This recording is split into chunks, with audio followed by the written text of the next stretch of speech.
Welcome to Today Wealth Squad, guys. Workout of the day. Hey guys. Cam McClellan, Al Lewison. Going to talk today about the golden rule of investing. This was a rule I learned. I was a young teenager at the time. It was the first property book I read. It was a book written by Jan Summers. Most of you will know Jan. And the golden rule of investing, probably the one thing that I always remember and I've always taken with me across my investing journey is the golden rule of investing is land appreciates and buildings depreciate. So I'm going to do a quick diagram to explain to you about two different asset types. So when I think about assets and liabilities, I think of them as four different things: appreciating assets, depreciating assets, beneficial liabilities and non-beneficial liabilities. So let's talk about the assets at this point in time. What do we invest in? We buy houses. It's a nice little house. On this house, underneath this house is some land. Two different asset types. The taxation department deems that over a 40-year lifespan, the house will depreciate in value and theoretically be worth nothing. The only thing going up in value is the land.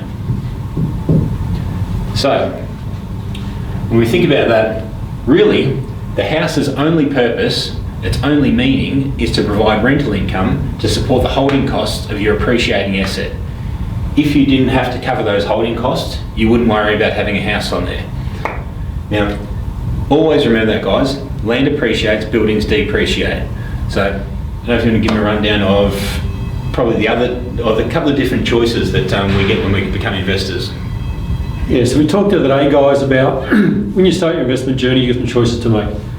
Is it going to be growth properties or cash flow property? And we talked about the benefits of each and why we chose growth properties in our strategy. The other decision you need to make, fundamentally, is whether you're going to be investing, as Cam's showing here, for the growth in land price, are you going to be investing, it's an apartment or it's a land content purchase. Now, Cam's showing you there what you're purchasing with the land. You're buying a block of land with a house on it, and the house is there to cover the cost of your land. But let me show you what happens when you buy an apartment. And I'll just swap sides with you again. Yeah, mate, rip it up. You buy a nice big skyscraper. It's got 100 apartments in it. Same with the house. What you're really buying is a block of land. Now, in this instance, what are you buying? Your block of land is also broken up like this. You're buying, your land content is a portion. So let's say you buy this nice apartment here with a beautiful view. You bought this much land. Now, that might seem fine until you break down the reality of what happens in 40 years. So Cam said, you've got 40 years to depreciate your house from what it costs down to zero. Same with your apartment. Now, you've got your house, you depreciate over 40 years. So 40 years from now, my house is depreciated to zero, but I own the land and I own the house by myself. I'll make a decision. What should I do? Let's bulldoze it, build a new house and depreciate that again.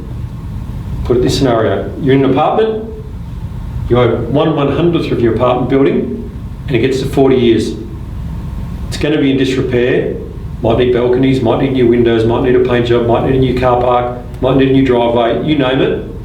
But you can't make a decision to rebuild the whole building. 100 people have to decide with you, yes, it's time to knock the building down, move out, rebuild, move back in. Reality being, firstly, you're at the mercy of 100 other people, but secondly, it's not practical. This scenario here, you've got to control yourself. And guys, having control, think about the control and who's going to have the control at that point in time. For me, my portfolio is not for me anymore, and it's the same for Al. We're going to pass those across to our kids. We're more than enough to play with.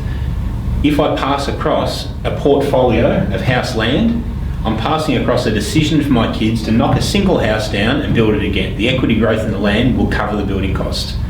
If I'm selling across an apartment with a tiny little bit of land and a raft of problems, I'm giving my kids nothing but headaches. So make a decision, guys. Remember Jan Summers' old rule: land appreciates, buildings depreciate in value. Have a good day. Cheers, guys.